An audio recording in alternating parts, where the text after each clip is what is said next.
当然万华是热区的但是这样，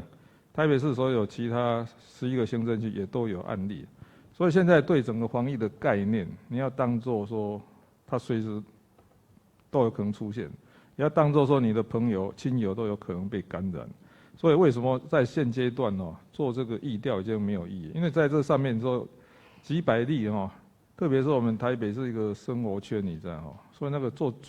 那个疫调的足迹已经没有意义。所以我倒觉得在现阶段，你知道政府再去公布足迹的或者说公布哪些地方是要注意的，没有意义，因为反而是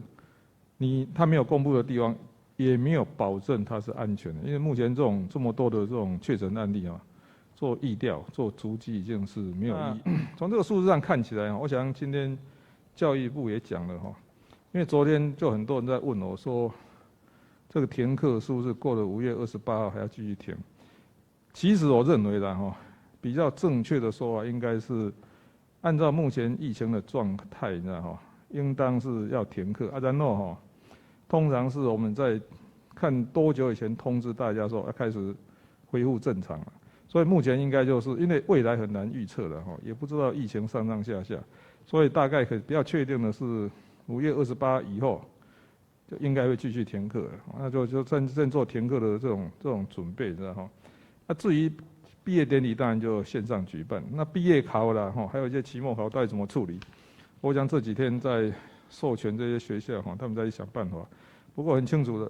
，5月28号以后会继续停课停到什么时候不知道。那我们就看疫情的变化到时候再做说明。不过这个礼拜应该最紧急的再从这个礼拜应该是医疗量能。为什么你知道？因为在医学上从感染到发病大概是7天了。那从发病到说你有一般发病开始的时候也是流鼻水啦、头痛看起来比较像感冒的样子。那差不多到7天后，你才觉得真的会变肺炎什么那种比较会喘什么。那可能要到如果有的会恢复但如果不好的话，大概要7天才到命危的程度。所以事实上从感染到后来已经到进加护病房插管那种病人常常是在感染后已经差不多是3个礼拜21天的时间。那台湾因为医疗能力比较好，所以从过去这一段时间，你知道这些发病的病人现在陆陆续续在进加护病房陆陆续续在插管，你知道那通常因为我们台湾的医疗状况、医疗能力比较好所以这些病人就会